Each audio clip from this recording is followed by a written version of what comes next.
एक छोटा स्वरूप धारण करके हनुमान जी चले। कैसे? लंका ही चले सुमिरी नरहरि। नरहरि माने क्या होता? नृसिंह। नृसिंह का स्मरण करते हुए हनुमान जी ने लंका में प्रवेश किया। ये विधि है, जहाँ आप जा रहे हो काम करने के लिए, वहाँ सफलता आपको प्राप्त हो जाए, इसके लिए वहाँ के प्रधान देवता को मना लेना चाहिए, उनका वंदन कर लेना चाहिए। श्री हनुमान जी सीतान्वेषण के लिए जा रहे हैं, इसलिए नृसिंह भगवान का उन्होंने वंदन किया, तब लंका में प्रवेश किया। अब नृसिंह भगवान का नित्य अर्चन होना है तो तुलसी की भी जरूरत है। तुलसी भी लग गई। रामायुध अंकित ग्रह शोभा वर्णन जाए, नव तुलसी का वृंद तहाँ देख हरस कपराए। सारी व्यवस्था हो गई। क्यों? क्योंकि भजन में निष्ठा है, भजन की वृत्ति है, तो लंका जैसे विपरीत वातावरण में रह करके भजन बनने लग गया। एक पंजाब की बच्ची, वैष्णव परिवार है, अपने सब मलुक पीठ के शरणागत हैं। उनकी बच्ची को पढ़ने के लिए बाहर जाने का आजकल फैशन चल गया है। बच्चे पढ़ने के नाम से भारत के बाहर जाते हैं। शायद भारतवर्ष में पढ़ाई नहीं होती होगी, इसलिए एक फैशन चल गया। आप बहुत बुद्धिमान हैं, आप विद्वान हैं, आप श्रीमंत हैं, इसकी पहचान क्या है? यदि आपके बच्चे यहाँ पढ़ते हैं तो आप श्रीमानों में आपकी गणना नहीं होगी। श्रीमान आपको तभी माना जाएगा जब आपके बच्चे विदेश पढ़ें जा कर के। और आवश्यक नहीं है कि वे संस्कार संपन्न हो करके ही आवेंगे।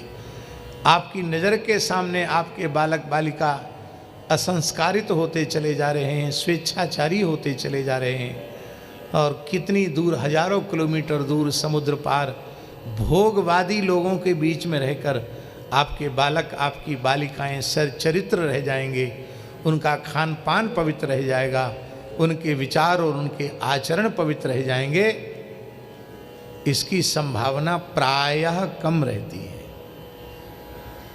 इसलिए मनुष्यों को, धार्मिक लोगों को, आस्तिक लोगों को इस पर विशेष ध्यान देना चाहिए।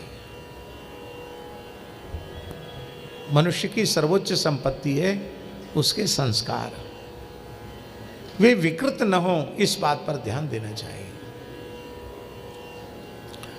उसके पिता माता लेके आए बच्ची को, बोले महाराज जी बहुत योग्य है, वहाँ बहुत अच्छे विश्वविद्यालय में इसको प्रवेश मिल गया है, तो अब आप कुछ कह दीजिए। मैंने कहा भाई आचरण और खान पान एकदम पवित्र रखना और भजन नियम मत छोड़ना। तो उसने कहा ठीक है। वहाँ हॉस्टल में रहने की व्यवस्था, त्रिवेदी जी विश्वविद्यालय में, अब वहाँ विदेश में आप समझ सकते हैं कि कैसी परिस्थिति है। उस बच्ची ने वहाँ जाकर हॉस्टल में रहकर खाना पीना बंद कर दिया। ऐसे कुछ चना चवैना खा करके और कुछ बिस्कुट वगैरह खा करके, कोई जूस फल ले करके वो अपना गुजारा करने लगी। कुछ समय तक तो उस बच्ची ने तपस्या की, बाद में जो रसोई बनाने वाला था उसी को करुणा जगी और उसने कहा कि ठीक है, तुम्हारे लिए तुम जो खा सकती हो वो हम तुमको बना करके दे दिया करेंगे। वहाँ रहकर सारी व्यवस्था हो गई। आप सोचिए कितनी विलक्षण बात है। आपकी निष्ठा ठीक होनी चाहिए, आपकी सब जगह व्यवस्था हो जाएगी। और खुद ही ढुलमुल हो तो फिर तो कहीं व्यवस्था नहीं।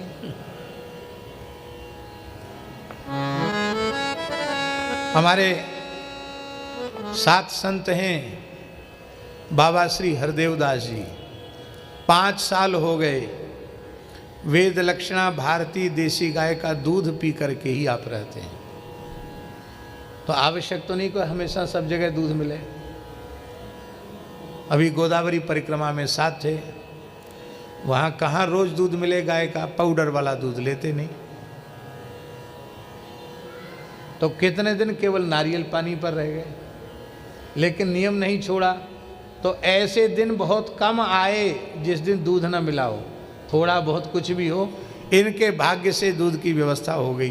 और ये सोच लेते अपने मन में कि अरे भैया गो इतनी लंबी चौड़ी 4700 किलोमीटर की परिक्रमा है, दिन भर चलना है, इस समय तो कुछ अपने नियम में शिथिलता कर देनी चाहिए, थोड़ा बहुत कुछ खा पी लें तो व्यवस्था थोड़ी होती दूध की, पर निष्ठा होने से व्यवस्था होगी।